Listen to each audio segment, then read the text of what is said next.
curso sobre Derecho de la Unión Europea y en particular sobre el Tribunal de Justicia como garante de una unión de derecho es absolutamente necesario e indispensable para cualquier jurista. El derecho de la Unión Europea, independientemente de la práctica y de la capacidad en que el jurista desarrolle su carrera, necesita indispensablemente armarse de los utensilios proporcionados por el derecho de la Unión Europea. Por tanto, es un curso dirigido a cualquier jurista, independientemente de su práctica profesional. La protección del Estado de Derecho en la Unión Europea es una de las cuestiones más candentes y más fundamentales, lo es ya desde hace varios años,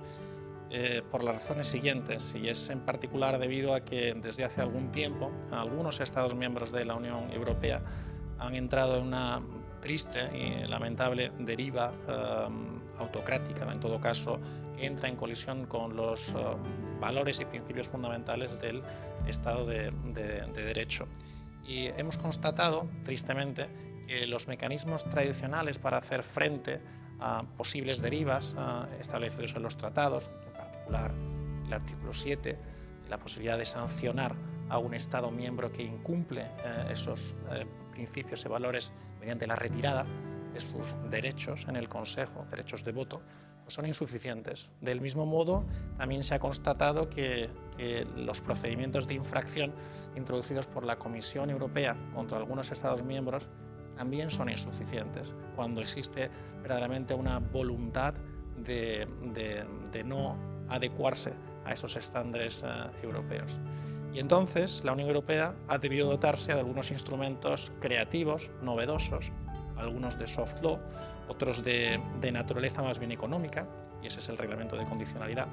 económica. Y entonces, pues en este marco, el Tribunal de Justicia juega un papel central como árbitro de la aplicación de esos mecanismos tradicionales que lamentablemente no son efectivos, y también como árbitro de la legalidad en la adopción y en la aplicación de estos nuevos mecanismos para asegurar de mejor manera el respeto de los principios del Estado de Derecho.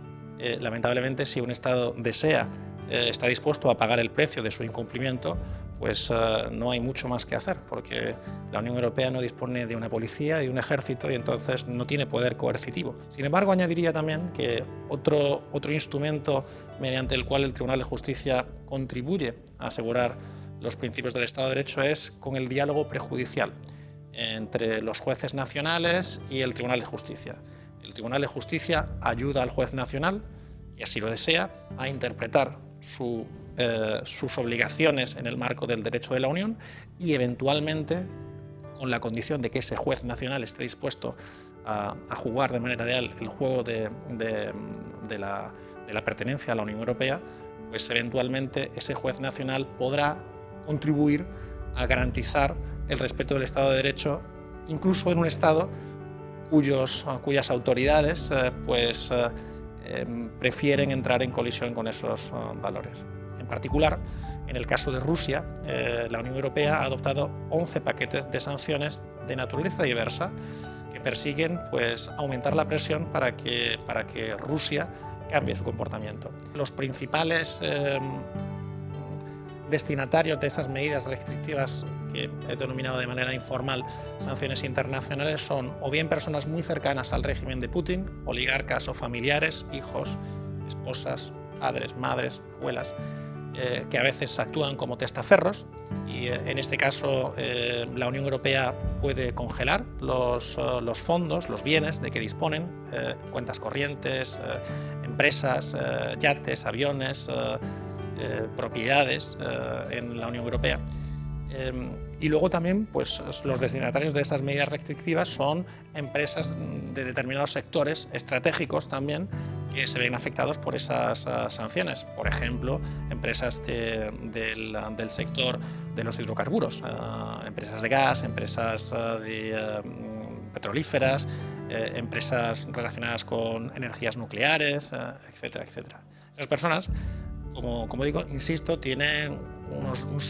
una base de derechos fundamentales que es inviolable, y a pesar del gran margen de discreción de que disponen las autoridades europeas, como no podría ser de otro modo, para adoptar sanciones en materia internacional, deben también respetar algunos derechos fundamentales esenciales, como por ejemplo el derecho a ser oído o la obligación de motivación. Las decisiones de la Unión Europea tienen que estar motivadas. La manera en la que los ciudadanos de la Unión Europea pueden llegar al Tribunal de Justicia es por dos vías, en realidad. O bien cuando una institución de la Unión Europea adopta un acto de cualquier naturaleza, legislativo, ejecutivo, que atenta contra sus intereses. En ese caso pueden introducir un recurso de anulación directamente ante el Tribunal de Luxemburgo, en particular el Tribunal General. Por ejemplo, si la Comisión Europea adopta una decisión en materia de ayudas de Estado y la empresa que ha recibido esa pretendida ayuda de Estado no está satisfecha con esa decisión de la Comisión. Alternativamente, la segunda vía por la cual los ciudadanos de la Unión pueden llegar al Tribunal de Justicia de Luxemburgo es mediante la cuestión prejudicial. Es decir, se produce un litigio a nivel nacional y ese litigio plantea una cuestión de interpretación o de validez del derecho de la Unión. Entonces el juez nacional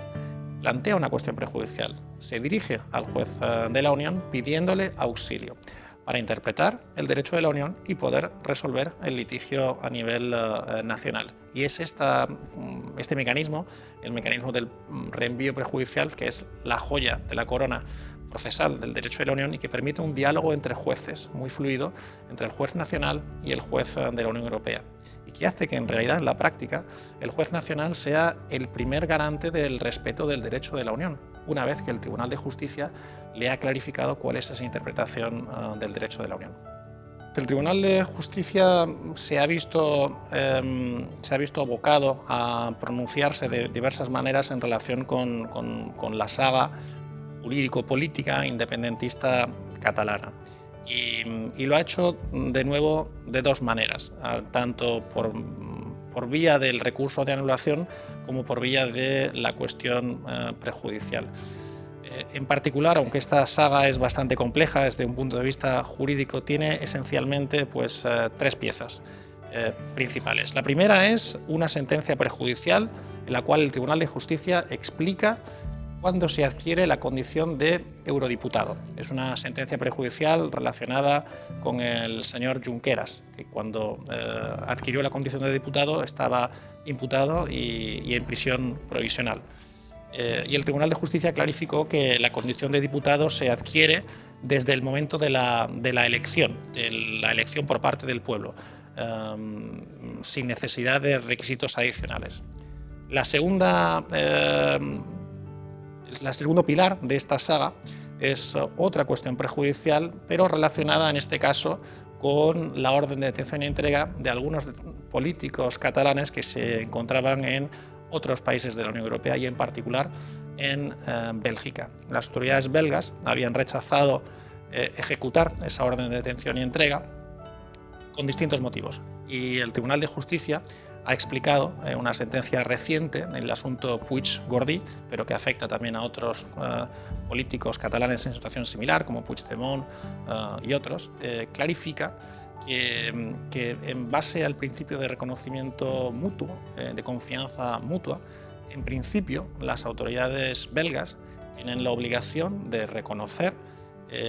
la legalidad, la legitimidad, el respeto pleno de los derechos procesales y los derechos fundamentales de los acusados en otro Estado miembro de la Unión Europea, salvo que se demuestre que existen fallos sistémicos en el sistema de ese país, lo cual no es el caso de España. Y por último, el tercer pilar de esta saga tiene que ver con la retirada de la condición de eurodiputado, el suplicatorio en términos españoles, por parte del Parlamento Europeo en relación con el señor Puigdemont en particular. El Tribunal General muy recientemente ha confirmado la legalidad de esa retirada de la inmunidad parlamentaria y, por tanto, es de esperar que las autoridades belgas tendrán que aplicar la sentencia Puig-Gordí y los pronunciamientos del Tribunal de Justicia al caso del señor Puigdemont en virtud de una orden de detención europea emitida por las autoridades judiciales españolas. En este momento el señor Puigdemont ha anunciado que va a introducir un recurso de casación al Tribunal de Justicia, es la última vía procesal que le queda y tendrá el Tribunal de Justicia que pronunciarse sobre si efectivamente esa inmunidad ha sido correctamente retirada. Pero si el Tribunal de Justicia confirma la sentencia del Tribunal General y, por tanto, confirma que la inmunidad del señor Puigdemont fue retirada correctamente por el Parlamento Europeo, efectivamente, el señor Puigdemont podría ser, en principio, es esperable que el señor Puigdemont pues, sea objeto de una orden de detención europea que corresponderá a las autoridades belgas a analizar y tratar a la luz de la jurisprudencia sentada anteriormente, en particular en el caso del señor Puigdemont. Así que en un plazo no superior en principio a 1 año y medio, sospecho que debería haber un pronunciamiento definitivo del Tribunal de Justicia sobre el recurso eventualmente introducido por el señor Puigdemont, si así decide hacerlo. El Tribunal de Justicia acaba de pronunciar recientemente una sentencia de gran importancia para España en relación con el conocido y triste accidente del Prestige, una catástrofe natural de proporciones desconocidas en España hasta aquel momento. Y en su sentencia de hace muy pocos meses, el Tribunal de Justicia en realidad ayuda al Estado español a asegurar que la empresa aseguradora, ayuda al Estado español a conseguir que la empresa aseguradora asuma las consecuencias financieras derivadas de esta catástrofe natural. En particular, esta empresa aseguradora había iniciado un procedimiento arbitral en el Reino Unido para oponerse a la ejecución de las decisiones judiciales españolas que condenaban a esta empresa aseguradora a respetar su contrato, a respetar el contrato de seguro y a asumir los daños relacionados con la crisis medioambiental del Prestige. Y el Tribunal de Justicia, en su sentencia, pues rechaza de plano esas pretensiones de la compañía aseguradora y confirma que los tribunales españoles tienen plena jurisdicción y competencia para ocuparse de ese litigio y, por tanto, para asegurarse de manera efectiva que la empresa aseguradora cumple con su obligación y repara los daños medioambientales derivados de esta catástrofe medioambiental.